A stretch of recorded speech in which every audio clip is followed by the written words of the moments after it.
క్రీస్తునందు ప్రియులారా, మరొకసారి కూడి వచ్చిన మీ అందరికీ ప్రభు పేరట నా నిండు వందనాలు తెలియజేస్తూ ఉన్నానండి.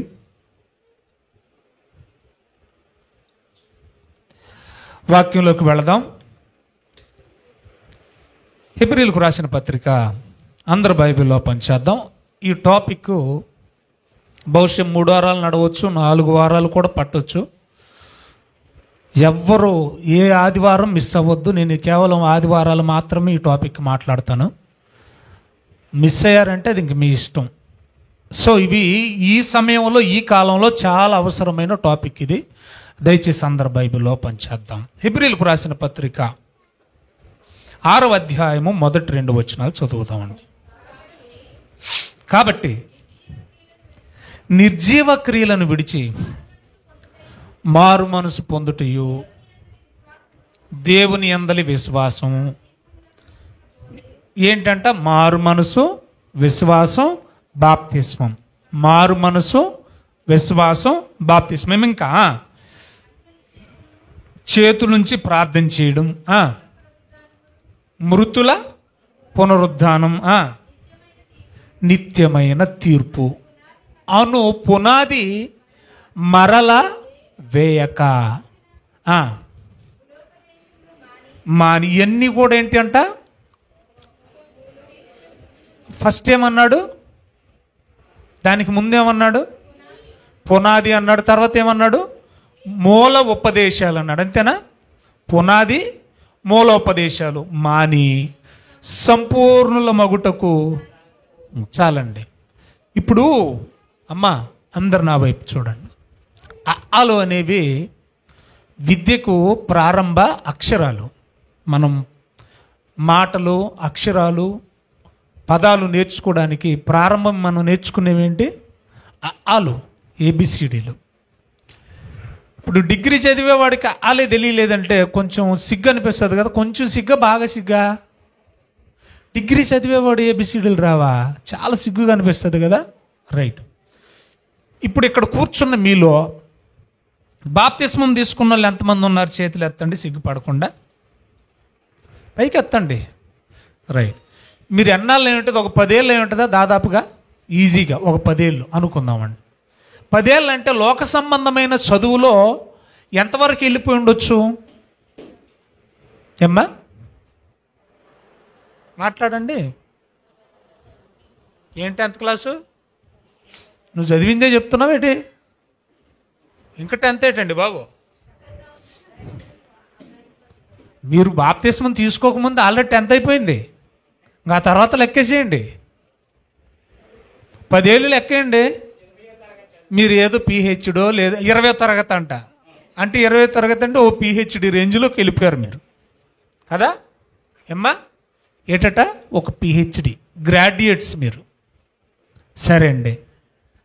ఇప్పుడు గ్రాడ్యుయేట్స్ అయిన మీకు బాప్తిస్మం గురించి నేను చెప్పాలా?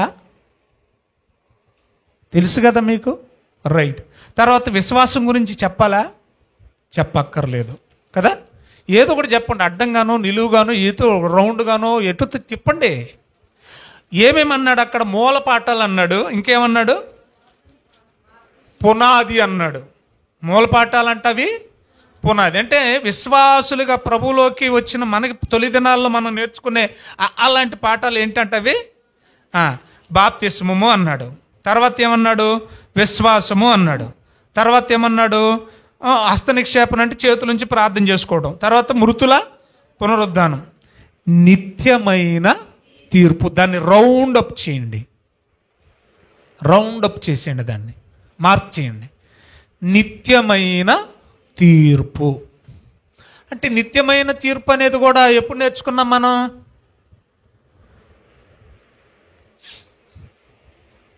నా వైపు ఎవరు చూడట్లేదు.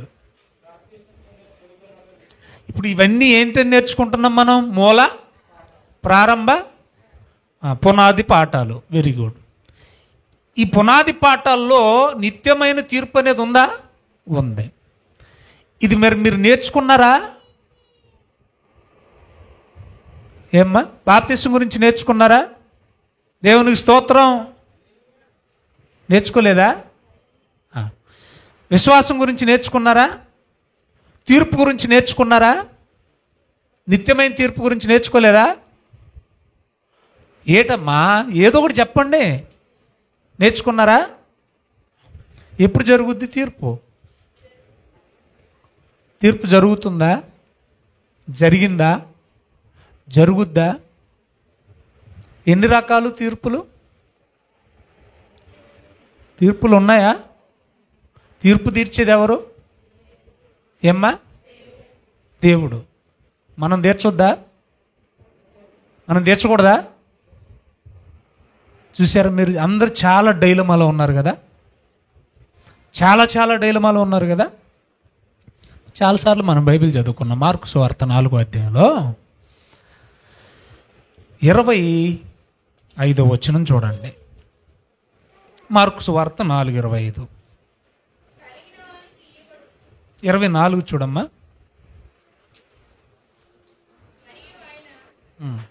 చదువమ్మా. ఈ మాట ఎప్పుడైనా విన్నారా? మీరు వినేది జాగ్రత్తగా చూసుకోండి. మళ్ళీ చెప్తున్నాను, మీరు వినేది జాగ్రత్తగా.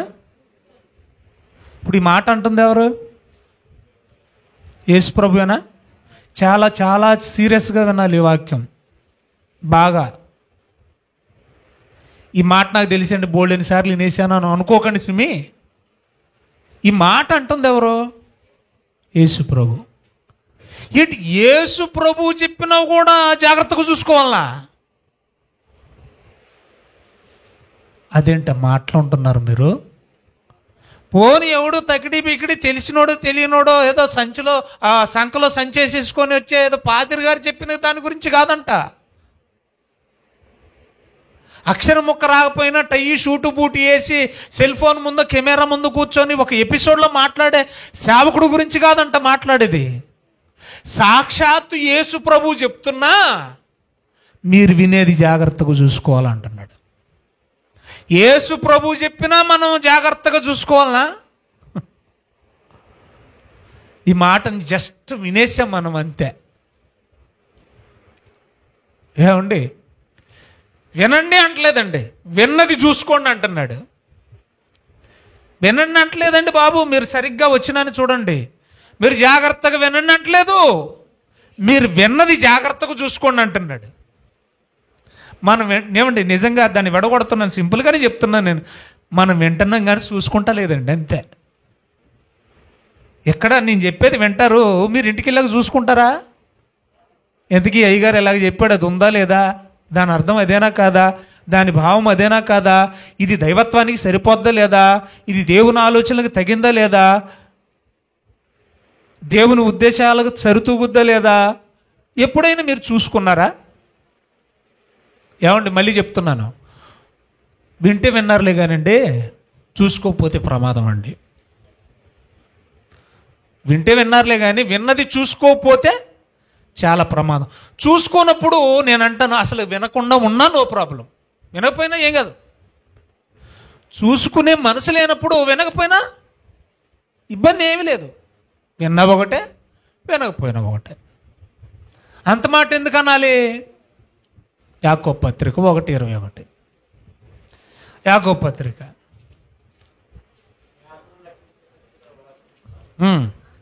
సమస్త కల్మషమును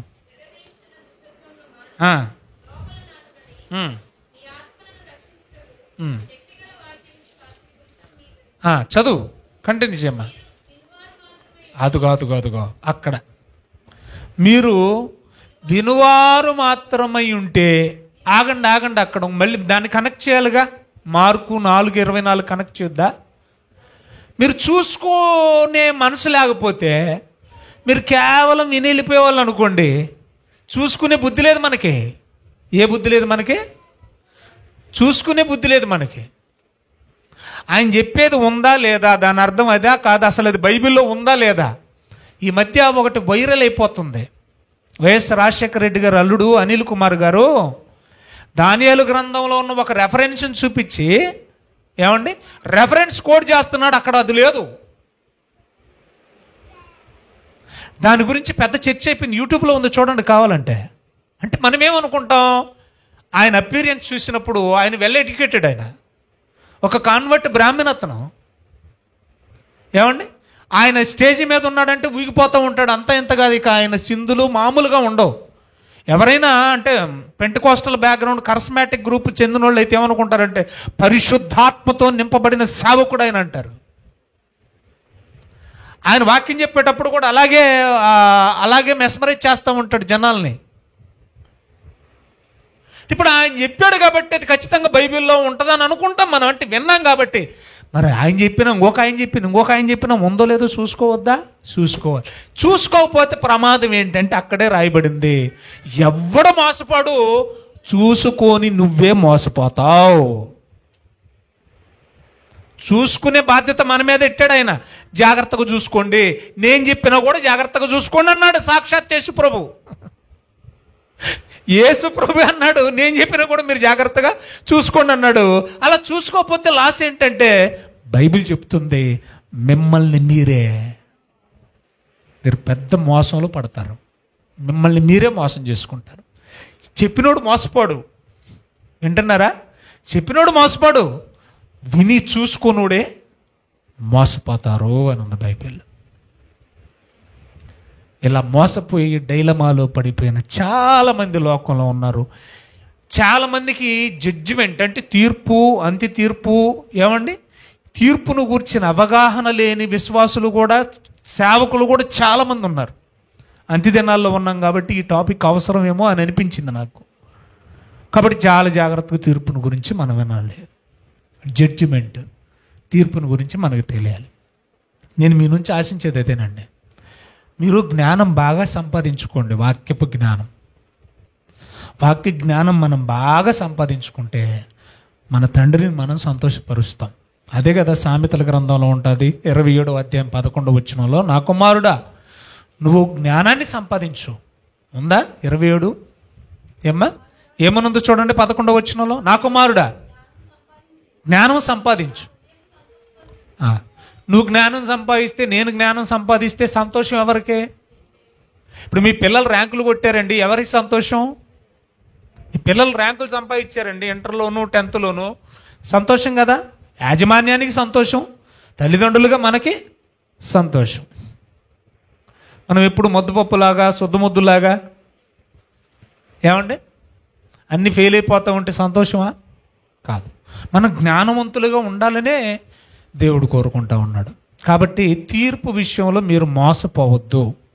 మళ్ళీ చెప్తున్నాను, నేను చెప్పినా కూడా మీరు చెక్ చేసుకోండి, మీరు చూసుకోండి, అది బైబిల్లో ఉందా లేదో ఆలోచించండి.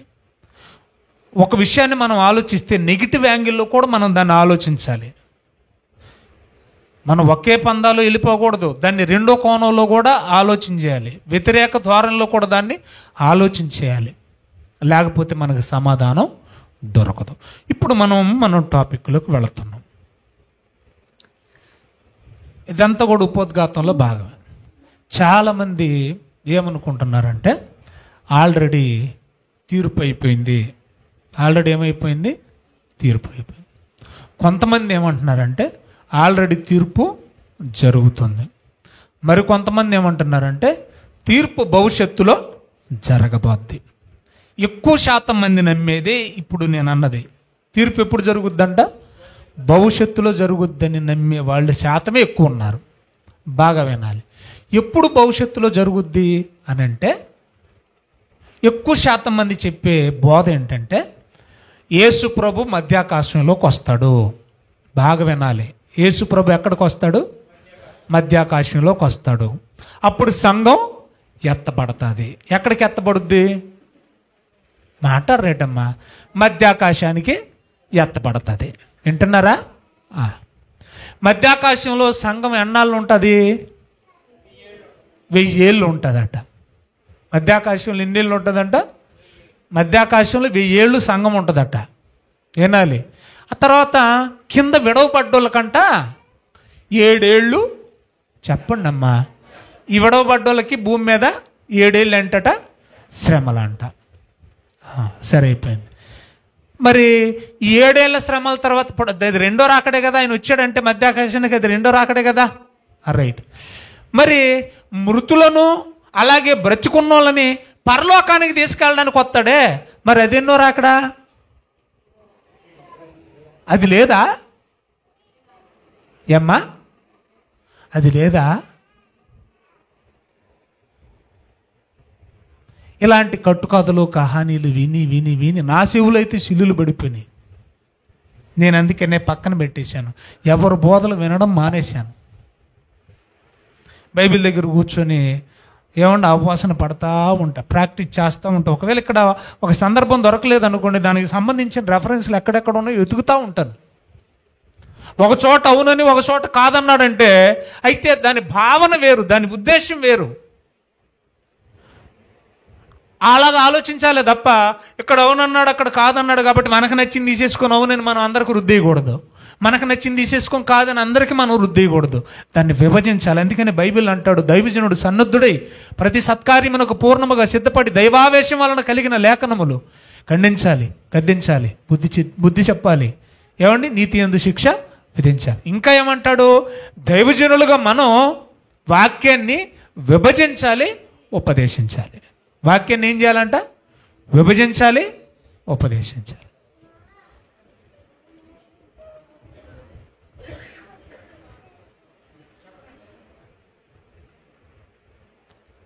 అయిపోయిందమ్మా మీది? ఇంక చూడండి ఎంతవరకు వచ్చాను చెప్పండి. దైవజనుడు వాక్యాన్ని విభజించాలి, లేకపోతే అది అర్థం కాదు. మళ్ళీ ఫైనల్గా మళ్ళీ చెప్తున్నాను, నేను చెప్తా, మీరు వినండి. అంతకంటే ముఖ్యంగా మీరు జాగ్రత్తగా చూసుకోండి, లేదంటే మీరే మోసపోతారు. నేను చూసుకోకపోయినా నేనే మోసపోతాను. చెప్పి నేను కూడా చూసుకోవాలి, లేకపోతే నేను కూడా మోసపోతాను. రైట్. ఇంకా ఈ అంత్యదినాల గురించి మాట్లాడుతూ చాలామంది అంత్యక్రీస్తు వస్తాడు. విన్నారు ఈ మాట ఎప్పుడైనా? మీరు చెప్పండి. అంత్యక్రీస్తు వస్తాడు. ఏమండి? అంత్య తీర్పు జరగబోద్ది. అంత్యదినాలు ఇంకా రాలే, అంత్యదినాలు ఇంకా వస్తాయి.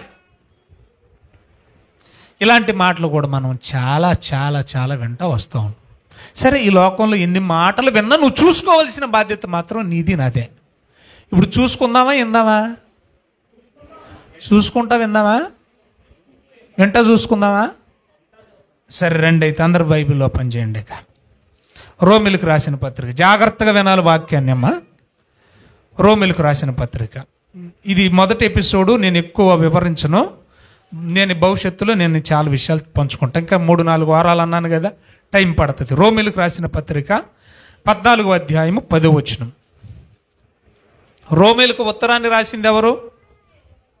రోమిలకు ఉత్తరాన్ని రాసింది ఎవరు? పౌలు గారు. ఏమ్మా? రోమిలకు ఉత్తరాన్ని రాసింది ఎవరు? రైటా. ఇప్పుడు 14వ అధ్యాయం తీయండి అందరూ, 10వ వచనం. 14:10 అందరు తీయాలి. అయితే నీవు నీ సహోదరునికి తీర్పు తీర్చనేలా? నీ సహోదరునికి తీర్పు తీర్చనేలా? ఏమంటున్నాడు చూడండి, అక్కడ చాలా జాగ్రత్తగా వినాలి. నీ సహోదరునికి తీర్పు తీర్చనేలా? ఇప్పుడు తీర్చమనా వద్దనా? కంటిన్యూ చేద్దాం. మనమందరము దేవుని న్యాయపీఠం ఎదుట నిలుతుము. నా తోడు ప్రతి మోకాలును నా ఎదుట వంగును, ప్రతి నాలుక దేవుని స్తుతించును అని ప్రభు చెప్పుచున్నాడని వ్రాయబడినది కనుక మనలో ప్రతివాడు తన గురించి దేవునికి లెక్క అప్పచెప్పాలి. కాగా మనము ఇక మీదట ఒకరికొకడు తీర్పు తీర్చకుందుము. పాయింట్కి రావాలి, బాగా వినాలి, బాగా. మనల్ని ఏం చేయొద్దు అంటున్నాడు? మనల్ని ఏం చేయొద్దు అంటున్నాడు? తీర్పు తీర్చకూడదు. ఇది క్లియర్గా ఉంది, ఈ మాట మీకు క్లియర్గా ఉంది కదా. బైబిల్లో కూడా చూసుకున్నారా? చూసుకోలేదా? చూసుకోండి. మళ్ళీ తీర్పు తీర్చమన్నాడా వద్దంటున్నాడా పౌలు గారు? చెప్పండి అమ్మా. తీర్చొద్దు అన్నాడు. మరొక మాట చూద్దాం. కొరింథీయులకు రాసిన మొదటి పత్రిక 4వ అధ్యాయం 5వ వచనం. కొరింథీయులకు రాసిన మొదటి పత్రిక 4వ అధ్యాయం 5వ వచనం. కాబట్టి సమయం అంటారా, ఏ సమయం గురించి మాట్లాడుతున్నాడో బాగా వినాలి. ఇది కూడా ఎవరు చెప్తున్నారు? పౌలు గారే చెప్తున్నారు. బాగా వినాలి. కాబట్టి సమయం రాకమునుపు అన్నాడు. అంటే ఏ సమయం? ఇప్పుడు చెప్తున్నాడు చూడండి. అంటే రెండవ రాకడ రాకమునుపు. అమ్మమ్మమ్మమ్మ వినాలి. సమయం రాకముందు అన్నాడు. ఏ సమయం నాయనా అని పౌలుని అడిగితే రెండో రాకడ రాకముందు. అదే కదా ఉన్నాడు. ప్రభు రాకమునుపు అంటే రెండవ రాకడ రాకముందు. ఏం చేయొద్దు అంటున్నాడు? రెండవ రాకడ వచ్చేంత వరకు దేనిని గూర్చియు తీర్పు తీర్చొద్దు అన్నాడు. బాగా వినాలి. రోమిలకు రాస్తూ ఏమన్నాడు? మీరు ఎవరికి తీర్పు తీర్చొద్దు అన్నాడు. కొరింథీయులకు రాస్తే ఏమంటున్నాడు? దేనిని గూర్చి తీర్పు. అంతేనా? బాగా వినాలి వేరియేషన్. అక్కడ ఎవరికి తీర్పు తీర్చొద్దు అన్నాడు. ఇక్కడేమన్నాడు? దేనిని గూర్చి తీర్పు తీర్చొద్దు అన్నాడు. బాగుందా? కొరింథీయులకు రాసిన మొదటి పత్రిక 6వ అధ్యాయం 2వ వచనం. 6వ అధ్యాయము 2వ వచనం. పరిశుద్ధులు ఆగండి ఒకసారి. పరిశుద్ధులారా నా ఇంక చూడండి. మీరు పరిశుద్ధులు కాదా? మీరందరూ ఎవరమ్మా? మనం అంతా ఎవరం? ప్రభు రక్తంలో కడుగుబడిన పరిశుద్ధులు. అంటే మనమేనా? మనమే. అంటే మనమనండి, ఇంక పరిశుద్ధులు తీసేయండి. మనము లోకమునకు తీర్పు తీర్చాలని మీరెరగరా? మీ వలన లోకమునకు తీర్పు జరగవలసి ఉండగా మిక్కిలి అల్పమైన సంగతులను గూర్చి తీర్పు తీర్చుటకు మీకు యోగ్యత లేదా? మీరు లోకానికి మాత్రమే కాదు తీర్పు తీర్చేది, దేవదూతలకు కూడా మీరే తీర్పు తీర్చాలని ఎరగరా అన్నాడు. ఇప్పుడు ఏం చేయమంటున్నాడు ఇక్కడ? అదేంటమ్మా? మీరు లోకానికి తీర్పు తీర్చాలి. కేవలం లోకానికి కాదు, దేవదూతలకు కూడా మీరే ఇప్పుడు తీర్చమంటున్నాడో వద్దంటున్నాడు? ఇక్కడ ఏమండి? తీర్చమంటున్నాడా? మరి ఇందాక కొరింథీయులకు రాసిన పత్రిక 4:5లో మీరు దేన్ని గురించి తీర్పు తీర్చొద్దన్నాడు. అదే 14 రోమిలకు రాసిన పత్రిక 14వ అధ్యాయం 10వ వచనంలో మీరు ఎవనికిని, పౌలేంటి ఇలాగ 2 మాటలు మాట్లాడుతున్నాడు. 2 చోట్లేమో మీరు ఎవరికి తీర్పు తీర్చొద్దు, దేనిడి గురించి తీర్పు తీర్చొద్దు అన్నాడు. ఇక్కడికి వచ్చేసరికి 6వ అధ్యాయంలో అదే పౌలు గారు ఏమంటున్నాడు? మీరే లోకానికి తీర్పు తీర్చాలి. మీరే తీర్చాలి. లోకానికే కాదు, దేవదూతలకు కూడా తీర్పు తీర్చవలసింది మీరే తీర్చాలి అంటున్నాడు. మరి అక్కడ తీర్చొద్దు అన్నాడు, ఇక్కడ తీర్చమంటున్నాడు ఏంటి? యేసుప్రభు దగ్గరికి వెళ్దాం. అందుకని సీరియస్గా వినండి అంటున్నాను, నేను బాగా వినండి అంటున్నాను. అందుకనే ఏమ్మా ఇంకా చూద్దాం. యేసుప్రభు దగ్గరికి వెళ్దామండి. మత్తయి సువార్త 7వ అధ్యాయం 1వ వచనం. మత్తయి సువార్త అందరం తీద్దామమ్మా. దయచేసి రాసుకోండి. రాసుకోవలసిన బిడ్డలు, రాసుకోగలిగిన వాళ్ళు రాసుకోగలిగిన వాళ్ళు రాసుకోండి, రాసుకోలేని వాళ్ళు వినండి అమ్మా. మత్తయి సువార్త 7వ అధ్యాయం 1వ వచనం. ఇదంతా కూడా కొండ మీద ప్రసంగంలో భాగమే. సాక్షాత్తు యేసు ప్రభు చెబుతున్న మాట. ఏం చెప్తున్నారు యేసు ప్రభుల వారు? చూద్దాం. మీరు తీర్పు తీర్చకుడి. చాలు, ఇంక చదవకండి. మనల్ని ఏం చేయొద్దు అంటున్నాడు? పౌలు గారు కూడా ఏమన్నారు? ముందు తీర్చొద్దు అన్నాడు కదా. యేసు ప్రభు కూడా అదే మాట అంటున్నాడా? ఏమంటున్నాడు యేసు ప్రభు మనల్ని? మీరు తీర్పు తీర్చొద్దు. లూకాసు వార్త 22వ అధ్యాయం 30వ వచనం.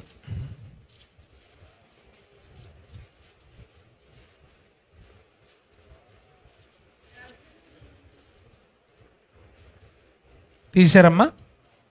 లూకాసు వార్త 22:30 చదువమ్మా.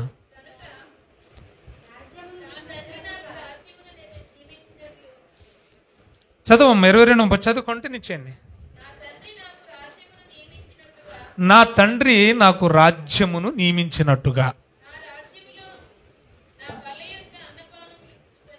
నా రాజ్యములో నా బల్ల యొద్ద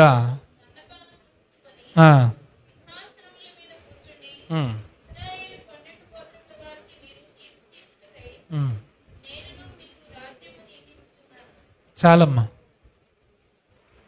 ఇక్కడేమంటున్నాడు? నా రాజ్యములో, నా రాజ్యం, అది మిస్ చేయకండి. నా రాజ్యములో ఏమంటున్నాడు చూడండి దయచేసి. ఇశ్రాయేలీల 12 గోత్రాల వారికి కూడా మీరే తీర్పు తీర్చాలి అంటున్నాడండి. ఇశ్రాయేలీల 12 గోత్రాల వారికి మీరే తీర్పు ఆయన రాజ్యములో అన్నాడు, నా రాజ్యంలో అన్నాడు. రాజ్యం వచ్చిందా? ఆయన రాజ్యం వచ్చిందా? వచ్చింది. ఇప్పుడు మనం ఆయన రాజ్యంలో ఉన్నామా అంటే ఇప్పుడు ఏమంటున్నాడు? మీరే తీర్పు తీర్చుటకై మిమ్మల్ని నేను నియమించాను అన్నాడు. మరి 7వ అధ్యాయం 1వ వచనంలో బాగా ఆలోచించండి. మీరు తీర్పు తీర్చొద్దన్నాడు. ఇక్కడేమంటున్నాడు? మీరే నా రాజ్యంలో తీర్పు తీర్చాలంటున్నాడు. అదేంటి అక్కడ వద్దన్నాడు, ఇక్కడ తీర్చమంటున్నాడు అంటే? యోహాను సువార్త చూడండి 12వ అధ్యాయం 31వ వచనం. యోహాను సువార్త అమ్మా 12వ అధ్యాయం 31వ వచనం అందరం చూద్దాం అమ్మా. ఇప్పుడు ఈ లోక అధికారి చదువు అమ్మా, పర్లేదు చదువు, 31 చదువు. ఇప్పుడు ఈ మాట అంటుంది కూడా యేసుప్రభువే. ఇప్పుడు ఈ లోకమునకు తీర్పు జరుగుచున్నది. అమ్మా వింటున్నారా? ఎప్పుడు అన్నమాట ఇది? 1వ శతాబ్దంలోనే. ఆయన బ్రతికుండగానే ఏమంటున్నాడు? ఇప్పుడు లోకానికి ఏం జరుగుతుంది? తీర్పు జరుగుచున్నది అన్నాడు. ఎవరు తీర్పు తీర్చాలన్నాడు? మీరే నా రాజ్యంలో తీర్పు తీర్చాలి. లోక 22:30 చదువుకున్నాం. మరి కొండ మీద ప్రసంగంలో 7వ అధ్యాయం 1వ వచనంలో మీరు తీర్పు తీర్చకూడన్నాడు, మీరు తీర్పు తీర్చొద్దన్నాడు. మీకు ఏమైనా అర్థమవుతుందా అండి బైబిల్? మీకు బైబిల్ ఏమైనా అర్థమవుతుందా? చూసుకోకపోతే ఎంత లాస్ అయిపోతారో చూడండి. ఎవరో చెప్పింది మనం వినేసి ఫైనల్ జడ్జిమెంట్ తీసేసుకోకూడదు, తుది నిర్ణయం తీసుకోకూడదు. దీన్ని నేను చాలా సింపుల్గా విడగొట్టేనా ఈ రోజుకి? చాలా సింపుల్గా విడగొట్టేనా? ఇప్పుడు తీద్దాం రండి, ఆన్సర్ చూస్తున్నాను నేను. మీరు ఒకటి గుర్తుపెట్టుకోండి, ఒక చోట వద్దు అన్నాడు ఏమండి, ఒక చోట చెయ్యాలి అన్నాడు. ఒక చోట తీర్పు తీర్చొద్దన్నాడు, ఒక చోట తీర్పు మీరే తీర్చాలంటున్నాడు. అక్కడ వద్దన్నాడంటే ఎందుకు వద్దన్నాడు? ఎవరి విషయంలో వద్దన్నాడు? ఎలాంటి తీర్పు వద్దన్నాడు? ఇక్కడ తీర్చమన్నాడంటే ఎవరి విషయంలో తీర్చమన్నాడు? ఎవరిని తీర్చమన్నాడు? ఏ విధంగా తీర్చమన్నాడు? అంతే, ఆన్సర్ వచ్చేసినట్టే. ఇప్పుడు మనం జాగ్రత్తగా ఆలోచించేద్దాం. వద్దు అన్నాడు ముందు పౌలు. ఏ తీర్పు వద్దు? ఎలాంటి తీర్పు తీర్చొద్దు? ఎవరికి తీర్పు తీర్చొద్దు? దేని గురించి మాట్లాడుతున్నాడు? వద్దన్నప్పుడు దేని గురించి అది తెలియదు మనకి. అక్కడే ఉంటుంది ఆన్సర్, మనం వెతకాలి. రోమిలకు రాసిన పత్రిక 14వ అధ్యాయము 10వ వచనం. నేను ఒక్క మాటలు తేలగొట్టేయచ్చు, కానీ మీరు చూసుకోవాలని నేను రెఫరెన్స్లు కోట్ చేస్తున్నాను.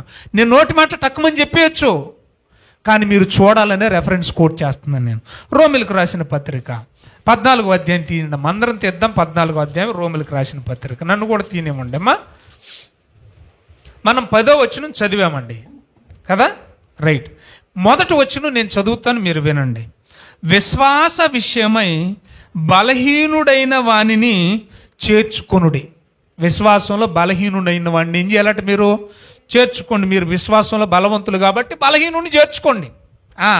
ఆయనను సంశయములను తీర్చుటకు వాదములు పెట్టుకోవద్దు. బాగా వినాలి, ఇక్కడ సింపుల్గా కొట్టేస్తుందని నేను ఆన్సర్. అంటే సంఘంలో 2 రకాల మనుషులు ఉంటారు. ఒకళ్ళు బలమైన విశ్వాసం కలిగిన వాళ్ళు, రెండోది బలహీనమైన విశ్వాసం గలవాళ్ళు.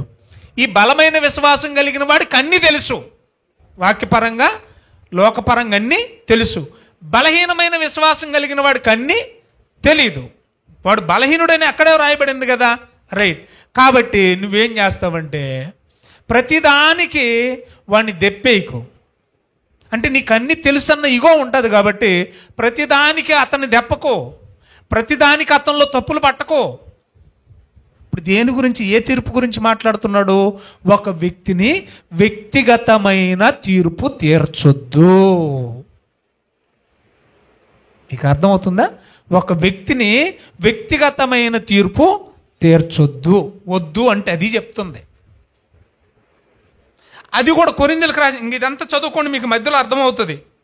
ఎందుకంటే ఇక్కడ చాలా సందర్భాలు ఉంటాయి. ఇంక నేను చెప్పడానికి టైం సరిపోదని టకటక ముందుకెళ్ళిపోతున్నాడు. చూడండి, ఒకడేమో ఇది తినాలంటాడంట, ఒకడేమో వద్దంటాడంట. ఇప్పుడు తినే విషయంలో వీళ్ళిద్దరికి ఏమొచ్చింది? భేదాభిప్రాయం వచ్చింది. ఒకడేమో తినకూడదని జడ్జిమెంట్ ఇస్తున్నాడు, తినేవాడికి అది ఇంపుగా ఉంది, నాకు ఇష్టమని వాడు అంటున్నాడు. నువ్వు అలా చెప్పొద్దని వీడు వాడికి జడ్జిమెంట్ ఇస్తున్నాడు. ఇది ఇక్కడ జడ్జిమెంట్ తీర్పు ఎవరికి మధ్య జరుగుతుంది? వ్యక్తిగతంగా తినేవాటి విషయంలో, వినేవాటి విషయంలో, విశ్వాస విషయంలో ఒకళ్ళనొకళ్ళు దూషించుకుంటున్నారు. ఇది వ్యక్తిగతమైన జడ్జిమెంట్, ఇది వ్యక్తిగతమైన తీర్పు. అందుకే మళ్ళీ అంటున్నాడు 3వ వచనం, తినేవాటి గురించి జడ్జిమెంట్ అంట. నువ్వు ఎలా తీర్పు తీరుస్తావయ్యా తినేవాటి గురించి?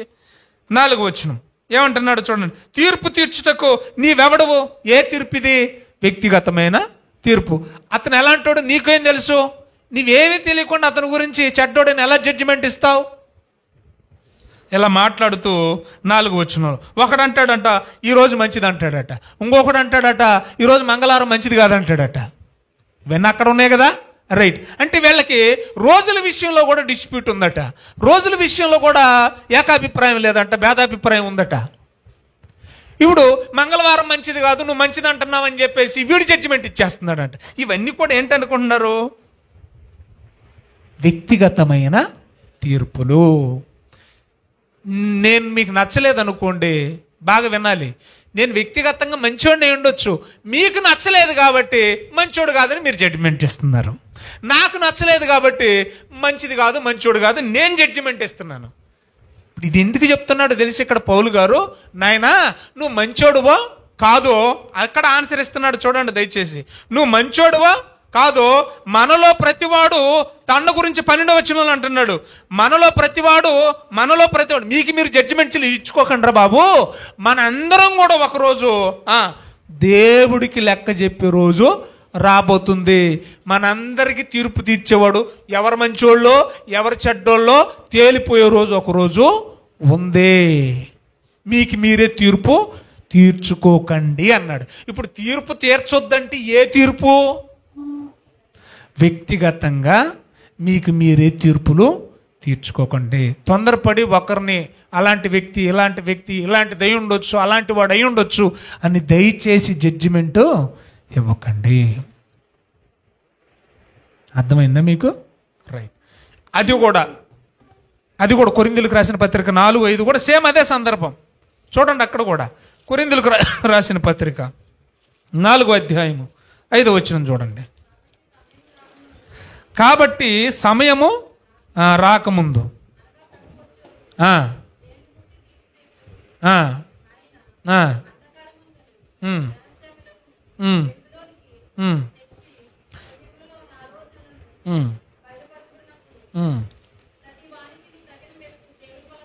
చాలమ్మా. ఆ పై వచనం 1వ వచనం నుండి మీరు ఇంటికి వెళ్ళిన తర్వాత దయచేసి చదువుకోండి. అక్కడ వ్రాయబడిన మాట ముఖ్యంగా 3వ వచనం నేను చదువుతున్నాను, దయచేసి గమనించండి. మీ చేతనైనను ఏ మనుషుని చేతనైనను నేను విమర్శించబడుట నాకు మిక్కిలి అల్పమైన సంగతే. ఆవిడ మంచిదండి, ఇతను చెడ్డోడండి అని చెప్పడం చాలా చిన్న విషయమే. దాని గురించే మాట్లాడుతున్నాడు. ఎక్కడ కూడా వ్యక్తిగతమైన తీర్పు గురించే మాట్లాడుతున్నాడు. ఆవిడ ఎలాంటిదండి, ఈవిడ అలాంటిదండి నువ్వు అనేసుకొని అలా జడ్జిమెంట్ ఇవ్వడం అది చాలా అల్పమైన సంగతి, అలా చెప్పడం పెద్ద విషయమేమీ కాదు అని చెప్తూ ఏమంటున్నాడు చూడండి దయచేసి. ఏమండి, నన్ను నేను విమర్శించుకొనను అలా చెప్పడం ఎదుటోళ్ళ గురించి ఇలా అలాంటి వాడు అలాంటిది ఇలాంటిదని ఎదుటోళ్ళ గురించి చెప్పడం చాలా సులువే, కానీ నేను ఎలాంటి నా గురించి నేను ఎప్పుడూ చెప్పుకోను. నువ్వు ఎలాంటోడు నీ గురించి నువ్వు చెప్పుకోగలిగితే అది చాలా గొప్ప విషయం. అలా ఎవరైనా చెప్పుకుంటారా? నేను వెధవని, పచ్చి వెధవని, పనికి మాలినోడిని, నా అంత మూర్ఖుడు వెధవ ఇంకొకడు ఉండడని ఎవరైనా చెప్పుకుంటారా? అది గొప్ప విషయం అన్నాడు. చెప్తున్నాడు 4వ వచనం, నా యందు చూడాలి దయచేసి, నాకు ఏ దోషము కనపడదు. ఏమండి, మనం చేసేది తప్పైనా, మనం చేసేది అక్రమమైనా, మనం చేసేది నీతిమాలిన పని అయినా, అది అబద్ధమని మనకి తెలిసి, ఏమండి, అది రూల్స్కి ఎగెనెస్ట్ అని తెలిసి, మన మనసాక్షి మన మీద అది తప్పు చేయకూడదని చెబుతున్నా మనకి మాత్రం తప్పని అనిపించదు. పర్వాలేదులే. ఎంత బాగా రాశాడు చూడండి. నా యందు నేను ఎన్ని తప్పులు చేస్తున్నా నాకు నా దోషం నాకు కనపడదు, ఎదుటోళ్ళే మాత్రం బాగా కనపడతా ఉంటాయి. నేను ఇందాక స్టార్టింగ్లో అదే చెప్పాను, మనకు డప్పు కొట్టకూడదు, మన లోపాలు ఎత్తి చూపించేవాడు మనకు కావాలి. మన బాగు కోరేవాళ్ళు మన లోపాలు ఎత్తి చూపించాలి, అప్పుడే మనం బాగుపడతాం. చూడండి ఏమంటున్నాడు, మళ్ళీ చదువుదాం. నా యందు నాకు ఏ దోషం కనపడదు, ఎందుకంటే ఎప్పుడు నా గురించి నేను ఆలోచించను, నా లోపాలు ఏంటో అనేవి, నా లోపాల వైపు నేను తొంగి చూడను, ఎదుటో లోపాలే చూస్తూ ఉంటానా.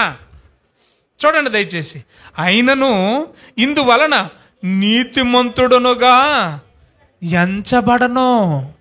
బాగా వినాలి, నా లోపాలు నేను చూసుకోకపోయినా, ఎదుటోడు నా లోపాలే ఎత్తి చూపించకపోయినా నేను నీతిమంతుడని ఎంచబడను.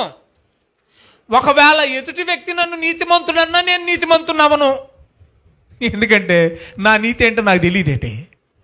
నేను నీతిగా నటించాను, ఎదుటివాడికి నీతిగా కనపడ్డాను, వాస్తవానికి నేను నీతిమంతుణ్ణి కాను అని చెబుతూ ఏమంటున్నాడు, నన్ను విమర్శించువాడు అంటే నాకు తీర్పు తీర్చువాడు ప్రభువే. ఇదంతా ఎందుకు చెప్తున్నాడు తెలుసా? వ్యక్తిగతమైన తీర్పు ఎవరు ఎవరికి ఏ విషయంలోనూ తీర్చొద్దు అన్నాడు అని చెబుతూ అంటున్నాడు. యేసు ప్రభు వచ్చేంత వరకు కూడా దయచేసి ఎవరు కూడా వ్యక్తిగతంగా ఒకరికొకరు తీర్పు తీర్చుకోవద్దు అన్నాడు. ఇదే మాట యేసు ప్రభు కూడా చెప్పింది. పౌలు అండి, మనం చాలాసార్లు చదువుకున్నామండి పౌలు గురించి. ఇక్కడ అన్నాడు కదా 11:1, నేను క్రీస్తును పోలి నడుచుకున్నట్టు మీరు నన్ను పోలి అన్నాడు కదా. అంటే ఈ పోలిక కూడా క్రీస్తులో ఉంది. ఏ పోలిక? ముందేమో తీర్పు తీర్చొద్దు అన్నాడు, తర్వాత ఏమన్నాడు పౌలు గారు? తీర్పు తీర్చేది మీరే అన్నాడు. యేసు ప్రభు కూడా ఏమన్నాడు? సేమ్ ఇదే పోలిక చూడండి. తీర్పు తీర్చొద్దన్నాడు 7వ అధ్యాయం 1వ వచ్చిన మత్తయి సువార్త. ఆ తర్వాత లోకా సువార్తకి వెళ్ళేసరికి మీరే ఈ లోకానికి తీర్పు తీర్చాలన్నాడు. అంటే ఇక్కడ సేమ్ అదే భావన కనపడుతుంది. యేసు ప్రభు కూడా చెప్పింది అదే. మత్తయి సువార్త తీర్పు తీర్చొద్దంటే ఏ తీర్పు తీర్చొద్దు అదే చూడాలి. 7వ అధ్యాయం 1వ వచనం చూద్దామండి. మత్తయి సువార్త 7వ అధ్యాయము. మీరు తీర్పు తీర్చకూడదు. ఏ తీర్పు? వ్యక్తిగతమైన తీర్పు. ఇది చాలా జాగ్రత్తగా నోటీస్ చేయాలి. తీర్పు తీర్చొద్దంటే ఏ తీర్పు అనేది వెంటనే ప్రశ్న రావాలి. వ్యక్తిగతంగా తీర్పు తీర్చొద్దు, ఎందుకంటే ఎవరి మనసులో ఏముందో మనకి తెలియదు. ఇప్పుడు మా ఆవిడ ఉందండి, నువ్వు కావాలని చూసావు అలాగా అని అన్నది. నేను కావాలని చూడలేదు. ఇప్పుడు ఆవిడ అలాగ అనేసుకుంది. నువ్వు కావాలనే చేసావు అన్నది. చేజారి పడిపోయింది, నేను కావాలని చేయలేదు. ఇది వాస్తవంగా నా మనస్సాక్షికి తెలుసు. ఆవిడ అలాగ అనేసుకుంటే నేనేం చేయగలను? జడ్జిమెంట్ వ్యక్తిగతమైన తీర్పు తీర్చేసినట్టే కదా.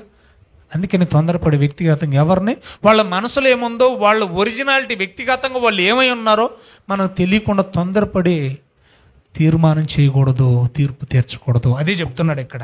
ఏం చెప్తున్నాడు చూడండి. ఎందుకు తీర్చొద్దు అంటున్నాడంటే, మీరు తీర్పు చొప్పునే మిమ్మల్ని గూర్చి కూడా తీర్పు తీర్చబడుద్ది. ఎవడో తీర్చడు, నీకు నువ్వే తీర్చేసుకుంటున్నావు.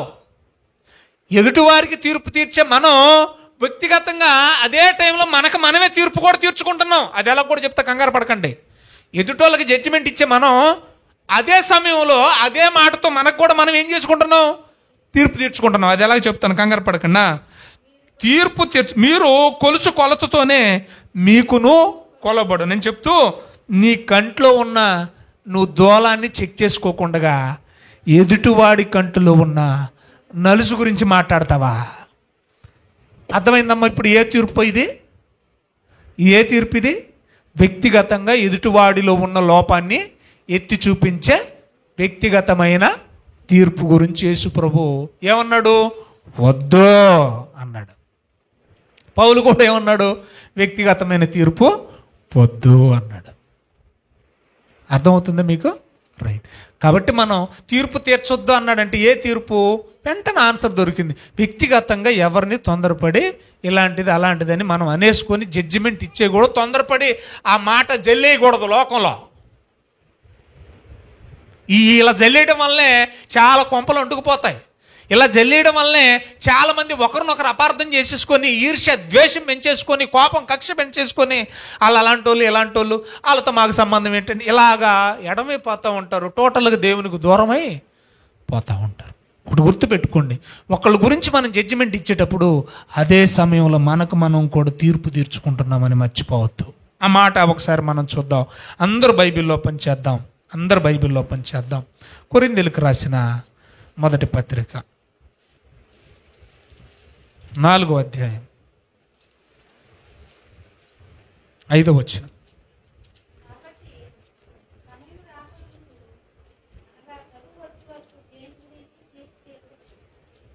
ఒకసారి రోమిలకు రాసిన పత్రిక వద్దామమ్మా, మన్నించండి. రోమిలకు రాసిన పత్రిక 2వ అధ్యాయం 1వ వచనం నుండి చాలా జాగ్రత్తగా మనం పరిశీలన చేద్దాం.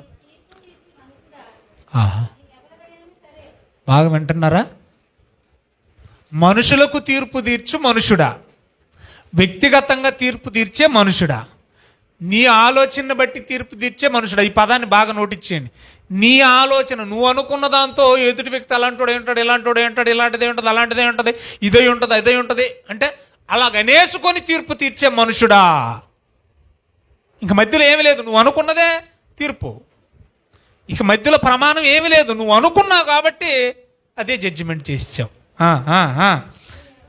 నీవెవడవైనా సరే నిరుత్తరుడవే. వాస్తవానికి వాళ్ళు అవునో అలాంటి వాళ్ళో కాదో నీకు తెలియదు, కానీ జడ్జిమెంట్ ఇస్తున్నావు అని చెప్తే ఏమంటున్నాడు చూడండి.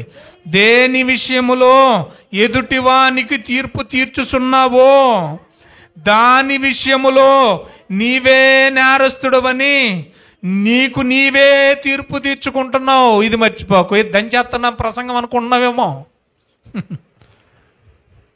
ఏమండి బుద్ధిహీనులారా, అబద్ధం ఆడకూడదని మీకు తెలియదా అంటున్నాను. నేను ఎక్కడ దంచేస్తున్నాను అనుకోండి ప్రసంగం, అదే అబద్ధం నేను ఆడేస్తున్నాను. మరి మీకు జడ్జిమెంట్ ఎత్తున్నప్పుడు అది నాకు అప్లై అవ్వదా?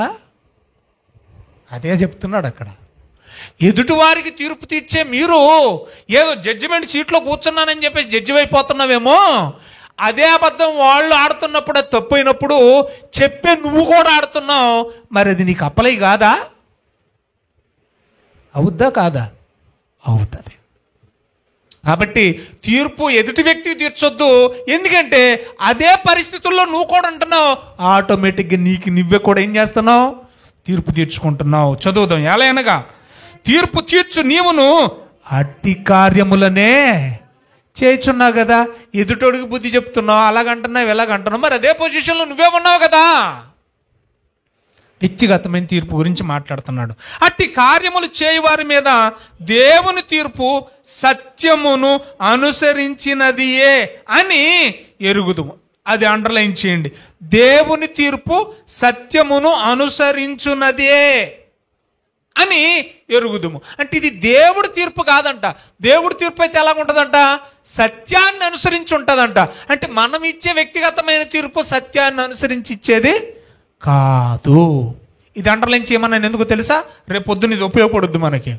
దేవుని తీర్పు సత్యాన్ని అనుసరించి ఇచ్చే తీర్పు. మరి మన తీర్పు మనం అనుకున్న దాన్ని బట్టి, ఊహించిన దాన్ని బట్టి ఇచ్చే తీర్పు. కిందకి వెళ్దామండి. కాబట్టి అట్టి కార్యములు చేయవారికి తీర్పు తీర్చుచు వాటినే చేయుచున్న మనుషుడా, నువ్వే అలాంటి పనికిమాలిన పనులు చేస్తూ అలాంటి పనికిమాలిన పనులు చేయకూడదు, నువ్వు పనికిమాలినోడు పనికిమాలిన జడ్జిమెంట్ ఇస్తున్నావంటే నువ్వు పనికిమాలినోడు అయి ఉన్నావు కదా, అది నీకు అప్లై కాదా అంటున్నాడు. నీవు దేవుని తీర్పు తప్పించుకొందువని అనుకుందువా. నాకు ఇక్కడ కొంత ఊపిరి గట్టిగా అని పీల్చేసుకున్నట్టుంది, మీకు అనిపెత్తలేదా? అంటే దేవుడు తీర్చమన్న తీర్పు వేరు, మానవులుగా వ్యక్తిగతంగా మనం తీర్చే తీర్పు వేరు. వద్దన్నది వ్యక్తిగతమైన తీర్పు, తీర్చమన్నది దేవుడు తీర్చమన్న తీర్పు. అయిపోయింది నా ప్రసంగం. తీర్పు తీర్చొద్దంటున్నాడంటే ఏ తీర్పు? వ్యక్తిగతమైన తీర్పు. తీర్పు తీర్చమంటున్నాడంటే ఏ తీర్పు? దేవుడు తీర్చమన్న తీర్పు. అది దేన్ని బట్టి అంటే, ఇంకెక్కడ కొంచెం మనకు ఊపిరి దొరికింది ఏంటంటే, సత్యమును అనుసరించి మనం ఏం చేయాలంట? తీర్పు తీర్చాలంట. దేన్ని అనుసరించట చెప్పండి? సత్యాన్ని అనుసరించి తీర్పు తీర్చాలంట. అంటే మనం ఇన్నాళ్ళు తీర్పు తీర్చిన మనం సత్యాన్ని అనుసరించి కాదా తీర్పు తీరుస్తా? దేవుని తీర్పు అంటున్నాడు ఇక్కడ. దేవుని తీర్పు అంటే అది ఎలా ఉంటుంది అంటే, మనుషులు తీర్చి తీర్పులాగా ఉండదా దేవుని తీర్పు? దేవుడు తీర్చమన్న తీర్పు మనుషులంగా మనం తీర్చే తీర్పులాగా ఉండదా? ఉండదా? సచ్చినట్టు అస్సలు ఉండదు. యెషయా గ్రంథం ఒకసారి ఒక చిన్న సందర్భాన్ని చూపించి ముగిస్తాను చూడండి. 11వ అధ్యాయం 4వ వచనం. దేవుని జడ్జిమెంట్కి మన జడ్జిమెంట్కి ఎంత తేడా ఉంటుందో మీకు ఒక్క వచనంలో కొట్టేస్తాను చూడండి దయచేసి. యెషయా గ్రంథం 11వ అధ్యాయము 4వ వచనం. అందరూ చూడాలమ్మా, అందరూ చూడాలమ్మా ప్లీజ్. యెషయా గ్రంథం 11వ అధ్యాయం 4వ వచనం ప్లీజ్. మన తీర్పులు ఏమ్మా, మన మన మన జడ్జిమెంట్లు ఎలాగ ఉంటాయి తెలుసా? చూసిన దాన్ని బట్టి. అంతే కదండి, మన తీర్పులు ఎలాగుంటాయి? ఈవెన్ లోకములో ఉన్న చట్టాలు, ఇండియన్ పీనల్ కోడ్స్తో సహా, జిల్లా కోర్టు, హైకోర్టు, సుప్రీంకోర్టుతో సహా ఐ విట్నెస్ ఉందా? నువ్వు చూసావా? నీ దగ్గర సాక్ష్యాధారాలు ఉన్నాయా? ఏ తీర్పు అయినా మనుషుడు తీర్చే తీర్పు, ఆయన లాయర్ కావచ్చు, జడ్జి కావచ్చు, ఇంకెవరైనా కావచ్చు, సర్వోన్నతమైన న్యాయస్థానంలో కూర్చున్న పెద్ద జడ్జి కావచ్చు, మనుషులే కదా వీళ్ళంతా. ఈ మానవులు తీర్చే తీర్పులన్నిటిలో ఏముంటాయంట? 4వ వచనం మనం చదువుతున్న ఏముంటాయంట? చూసిన దాన్ని బట్టి తీర్పు తీరుస్తాం. మానవుల తీర్పు ఎలా ఉంటుందట? చూసిన దాన్ని బట్టి, విన్న దాన్ని బట్టి తీర్పు తీరుస్తాం మనం. అంతే కదండి ఉంది అక్కడ. కంటి చూపును బట్టి అతడు తీర్పు తీర్చడు. ఎవరో? అది మ్యాటరు. మరి మనం చూసిన దాన్ని బట్టి, విన్న దాన్ని బట్టి, అనుకున్న దాన్ని బట్టి, ఊహించిన దాన్ని బట్టి జడ్జిమెంట్ ఇచ్చేస్తాం. మరి దేవుడి తీర్పు అలా ఉండదా? ఉండదు. ఇంకా చూడండి, తాను వినిన దాన్ని బట్టి విమర్శ చేయడు. మనలా కాదు, విన్నాం కాబట్టి ఇది నిజమేనని ఫిక్స్ అయిపోయి జడ్జిమెంట్ ఇచ్చాం. చూసాం కాబట్టి ఇది నిజమేనని జడ్జిమెంట్ ఇచ్చాం. ఆయన అలా చేయడంట. చూసిన దాన్ని బట్టి తీర్పు తీర్చడట, విన్నదాన్ని బట్టి విమర్శ చేయడంట. మరి ఎలా చేస్తాడు ఆయన? తీర్పు ఎలాగుంటుందంటే, అండర్లైన్ చేయండి బాగా, నీతిని బట్టి. వింటున్నారా? నీతిని బట్టి, కింద యథార్థతను బట్టి, తర్వాత వాగ్దండము చేత. ఏమండి? వాగ్దండము చేత. తర్వాత 5 సత్యమును బట్టి. చూసారా? ఈ మాటలన్నీ మనకు వింటా ఉంటే ఎక్కడో ఏదో కొడుతున్నట్టు అనిపిస్తూ ఉంది. మళ్ళీ చూడండి, నీతిని బట్టి అన్నాడు, తర్వాత ఏమన్నాడు? యథార్థతను బట్టి అన్నాడు, తర్వాత ఏమన్నాడు? వాగ్దండం అన్నాడు, తర్వాత ఏమన్నాడు? సత్యము అన్నాడు. 5వ వచనంలో. అంటే టోటల్గా మనకు ఒకటి అర్థమైపోతుంది, దాదాపుగా అర్థమైపోయింది. దేంతో మనం తీర్పు తీర్చాలి? దేవుడి తీర్పు అంటే దేంతో తీర్చేది?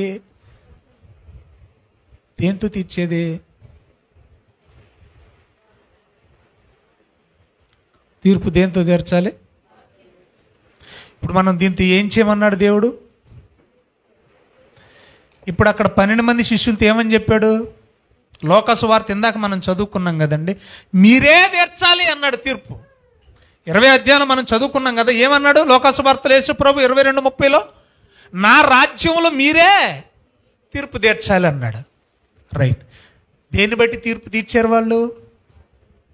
దేన్ని బట్టి అమ్మా? లేఖనాలను బేస్ చేసుకొని సకల జనులకు సాక్షార్థమై ఈ రాజ్య సువార్తను ప్రకటించారు. తీర్పు కూడా ఎలాగంటే చెప్పడం వెళ్ళిపోవడమే. బాగా వినాలి.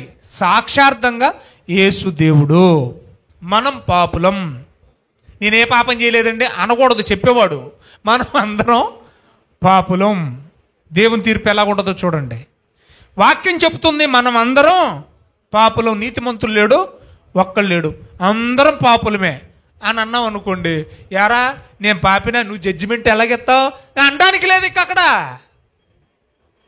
దేవుని జడ్జిమెంట్ ఎలాగిచ్చేదంటే వాక్యాన్ని బట్టిచ్చేది, సత్యమును బట్టిచ్చేది, నీతిని బట్టిచ్చేది. రానున్న దినాల్లో ఇంకా చాలా మంచి మంచి రెఫరెన్స్లోనే చెప్తాను.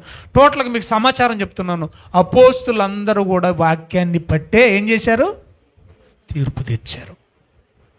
ఇది దేవుని తీర్పు. ఈ దేవుని తీర్పు మనమే తీర్చాలి. అపోస్తులు తీర్చారు, ఇప్పుడు మనం తీరుస్తున్నాం. అదే మాట అన్నాడు పౌలు గారు కొరింథీయులకు రాసిన మొదటి పత్రిక 6:2 చూడండి. ఇప్పుడు 6:2 చూడండి అమ్మ. ఇప్పుడు మళ్ళీ పరిశుద్ధులు అనకండి, మనము లోకమునకు తీర్పు తీర్చాలని మీకు తెలీదా? ఎప్పుడయ్యా మనం లోకానికి తీర్పు తీర్చేది అని అంటే, ఇందాక యేసు ప్రభు చెప్పాడు యోహాను సువార్త 12:31 ఏమన్నాడు? 12:31 యోహాను సువార్తలో. ఇప్పుడే అప్పుడు అన్నమాట, ఇది దాదాపు 2000 సంవత్సరాల క్రితం అన్నమాట. ఏమన్నాడు? ఇప్పుడే ఈ లోకానికి తీర్పు జరుగుతున్నది. తీర్పు తీర్చేది ఎవరంట? మనమే. అంటే వ్యక్తిగతమైన తీర్పు మనం తీర్చొద్దు, మరి ఒక తీర్పు మాత్రం మనమే తీర్చాలంట. ఆ తీర్పు ఏంటంటే వాక్యాన్ని చేతబట్టి సువార్త ద్వారా, సువార్త చెప్పడమే తీర్పు తీర్చడం. నమ్మి బాప్తిస్మము పొందినవాడు రక్షించబడతాడు, నమ్మకపోతే శిక్షించబడతాడు. అదే జడ్జిమెంట్. నువ్వు వింటావా బతుకుతావు, వినవా పోతావు. నువ్వెవడెవరో చెప్పడానికి, నువ్వెలా జడ్జిమెంట్ ఇస్తావు అంటానికి లేదు. ఇక వింటే బతుకుతావు, వినకపోతే పోతావు. ఇదే నా జడ్జిమెంట్ అంటే అయిపోయిందా? జరుగుతుందా? అయిపోయిందా? అదేంటమ్మా మళ్ళీ ఎలాగున్నారు? జరుగుతూ ఉందా? మళ్ళీ ఒక రెఫరెన్స్ చూపిస్తారా? యోహాను సువార్త. అమ్మా అందరం తీద్దామమ్మా, 3వ అధ్యాయం. బాగా చదవండి బైబిల్, ఇంటికి వెళ్ళాక బాగా చదవండి అమ్మా. 17వ వచనం. లోకము తన కుమారుని ద్వారా, అంటే యేసు ప్రభు ద్వారా రక్షించడానికే యేసు ప్రభు లోకానికి వచ్చాడు, కానీ ఆయన ద్వారా రక్షణ ఇవ్వడానికే వచ్చాడు, కానీ లోకానికి ఆయన తీర్పు తీర్చడానికి, లోకానికి దేవుడు ఆయన్ని, యేసు ప్రభుని తీర్పు తీర్చడానికి పంపలేదంట. వినాలి బాగా. 18వ వచనం. ఆయన యందు విశ్వాసం ఉంచువానికి తీర్పు లేదు. బాగా వినాలి విశ్వాసులారా, మీకేమి లేదు? మీకు తీర్పు లేదు. తర్వాత పాయింట్. విశ్వసించని వాడు చెప్పినా వినలేదు, విశ్వసించలేదు. విశ్వసింపని వాడు దేవుని అద్వితీయ కుమారుని నామమందు విశ్వాసం ఉంచలేదు గనుక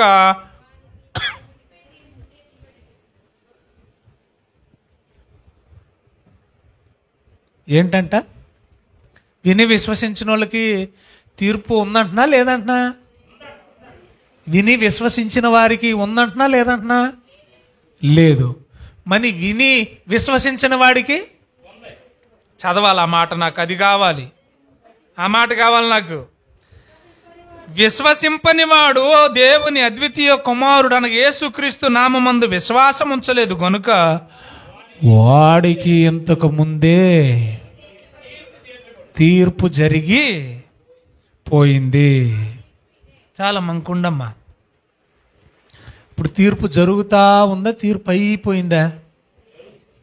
అదేంటమ్మా 2 వర్గాలు అయిపోయినాయి మన సంఘం. ఇప్పుడు తీర్పు జరుగుతా ఉందా? తీర్పు అయిపోయిందా? అమ్మా మీరు ఏ వాక్యాన్ని పట్టుకుంటే అది మాట్లాడుతున్నారు మీరు. ఇందాకేమో జరుగుతూ ఉందన్నారు, మళ్ళీ ఎక్కడికి తీసుకొచ్చేసరికి మళ్ళీ ఏమన్నారు, అయిపోయింది అన్నారు. ఇతకి ఎవరికి అయిపోయింది, ఎవరికి జరుగుతుంది? ఏమండి, వినని వాడికి అయిపోయింది, వినాల్సిన వాడికి జరుగుతుంది, ఇంకా జరగల, అంతే. విని కూడా విశ్వసించిన వాడికి ఏమైపోయింది, అయిపోయింది. దేన్ని బట్టి? వినుట వలన. అది మ్యాటరు. ఇంకా జరుగుతూ ఉందంటే ఎవరికి జరగాలి? ఇంకా వినని వాళ్ళు ఉన్నారు, వాళ్ళకి ఇంకా జరగలేదు కాబట్టి అది మన ద్వారానే జరగాలి.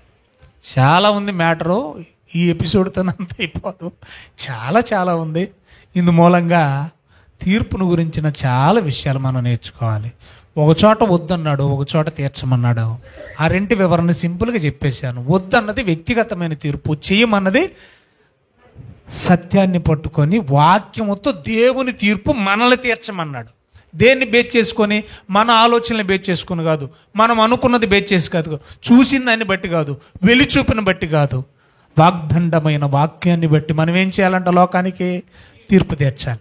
ఇది మనం చెప్పాలంతే, సాక్షార్థమై దేవుడు ఇలా చెప్పాడండి, మీరు ఇలా చెయ్యాలి, మనం ఇలా చేయాలని అందరికీ చెప్పాలంతే. కానీ ఖచ్చితంగా నువ్వు చేయాల్సిందే అని మనం నొక్కి చెప్పకూడదు. సకల జనులకు సాక్షార్థమై చెప్పాలి. వింటాడా రక్షించబడతాడు, వినడా శిక్షించబడతాడు. అది నీ పని కాదు, నువ్వు చెప్పడం దులిపేసి వెళ్ళిపోవడమే. రైట్. వింటే ఏమన్నాడు? ఆల్రెడీ ఏమన్నాడు? అతనికి తీర్పు లేదు. వింటే ఏమి లేదు, తీర్పు లేదు అతనికి. అదే అంటాడు రోమిలకు రాసిన పత్రిక 8:1 ఏమంటాడు? క్రీస్తు యేసునందున్న వాడికి ఏ శిక్ష విధి, తీర్పు లేదు, శిక్ష లేదు. చాలా డెప్త్ అయిన సబ్జెక్ట్ అండి ఇది. ఎస్కటాలజీ అంటారు, ద లాస్ట్ థింగ్స్ అని రాయబడి ఉంటుంది ఇంగ్లీష్లో. చివరిలో జరిగే అంతిమ సందర్భాలు, తుది సందర్భాలు అని చెబుతూ ఉంటారండి ఇవి. రైట్. ఒకడు విన్నాడు, చెప్పండి, విశ్వసించాడు, అప్పుడు అతనికి ఏమైంది? తీర్పు లేదు. ఒకడు విన్నాడు, విశ్వసించలేదు, అతనికి ఏమైపోయింది? తీర్పు తీర్చబడిపోయింది. వింటలేదు. బాగా వినాలి. మరి తీర్పు ఇంకా జరుగుతూ ఉందంటే ఎవరికి జరగాలి అని అంటే, వినని వాళ్ళు ఎవరైతే ఉన్నారో వాళ్ళకి మనం వాక్యాన్ని పట్టుకొని మళ్ళీ ఏం చేయాలి? చెబుతా వెళ్ళాలి, సాక్షార్థంగా చెబుతా వెళ్ళాలి. వింటాడా? అయితే అతనికి తీర్పు లేదు. వినడా? అయితే అతనికి తీర్పు తీర్చబడిన. అర్థమైందా? రైట్. మీకు ఇంకా చాలా డౌట్లు వస్తాయి. అవి ఏంటంటే, మరి మన అందరి చిట్టా ఓపెన్ చేయాలి కదండి. ఏమండి, గోపి దగ్గరికి రా, నువ్వు ఆ రోజు చిట్టి పాట పాడడానికి వెళ్ళినప్పుడు ఎన్ని అబద్ధాలు ఆడావు? ఈ అబద్ధం 1వ తారీఖు 2వ నెల 2023 సంవత్సరం పలానా వాళ్ళ ముందు మాట్లాడావు కదా, దీని సంగతి ఏంటి? ఇవన్నీ అడగరండి. పుస్తకాలు ఓపెన్ చేయడా? అది ఎప్పుడండి ఆ తీర్పు? పేరు పెట్టి మళ్ళీ కేకేసి మళ్ళీ మన తప్పులన్నీ ఎత్తి చూపించడా? మనం మాట్లాడుకున్న వాటన్నిటి గురించి మలాకి 3:16 వ్రాయబడిన మాట ప్రకారంగా ప్రతిదీ ఆయన గ్రంథమందు వింటున్నాడు, రాసేసుకుంటున్నాడు కదా. మన పుస్తకాలన్నీ ఆయన ముందు విప్పబడతాయి, ప్రకటనల గ్రంథంలో ఉంది కదా. ధవల సింహాసనం మీద ఆయన ఆసీనుడై ఉండగా సకల జనములు పోగు చేయబడుదురని ఉంది కదా. మరి వీటి సంగతి ఏంటండి? అది జరగదండి. అది ఎప్పుడండి? ఇప్పుడు జరిగిపోతుంది అంటున్నారు ఏంటండి? మరి వీటి కథ ఏంటి? ఇవన్నీ ఎప్పుడు జరుగుతాయి? మళ్ళీ ఇంకా ఒక మాట ఉంది 5:28 యోహాను సువార్తలో, ఇదిగో ఆయన వచ్చినప్పుడు మృతులు లేపబడతారంట, సజీవులు కూడా లేపబడతారంట. అక్కడ 2 మాటలు మాట్లాడాడు. మృతులేమో పాపం చేసిన వాళ్ళు మృతుల పునరుద్ధానానికి, సజీవులేమో అక్కడ ఒక పదం ప్రయోగించాడు. ఒకసారి ఆ మాట ఓపెన్ చేయండి దయచేసి. 5:28 చూడండి.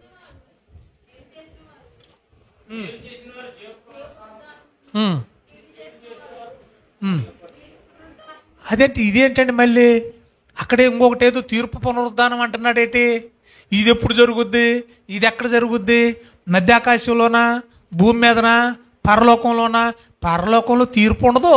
ఇక్కడ తీర్పు అయ్యాకే పరలోకానికి వెళ్ళేది. మీకు అర్థమవుతుందా? పాపులందరినీ పరలోకానికి తీసుకెళ్ళి అక్కడ కూర్చోబెట్టి అక్కడ జడ్జిమెంట్ ఇవ్వడు.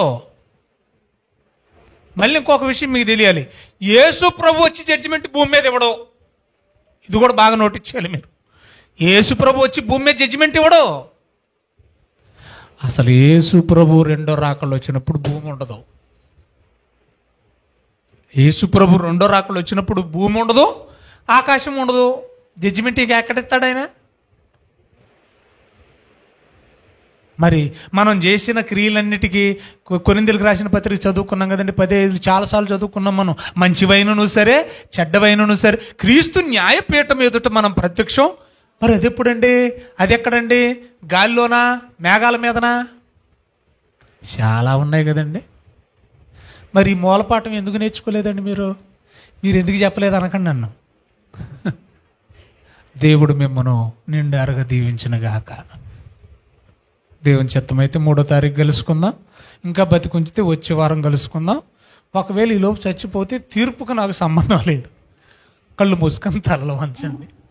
ఏమ్మా, ప్రభు అయిన యేసు తాను అప్పగింపబడిన రాత్రి ఒక రొట్టెను పట్టుకొని దాన్ని విరిచి, ఇది మీ కొరకైన శరీరం, దీన్ని తినప్పుడల్లా నన్ను జ్ఞాపకం చేసుకున్నట్టుకై దీనిని చేయడం చెప్పిన. క్లుప్తంగా ప్రార్థన చేసుకుందాం. దయచేసి కళ్ళు మూసుకొని తలలో వంచండి. అన్నయ్య సువార్తరాజు అనే ప్రార్థన చేస్తారు పురుషుల నుండి. దయచేసి మైక్ తీసుకెళ్ళండి నాన్న. ప్రభు బల్ల కొరకును వాక్య ఫలింపు కొరకు ప్రార్థన చేసుకో.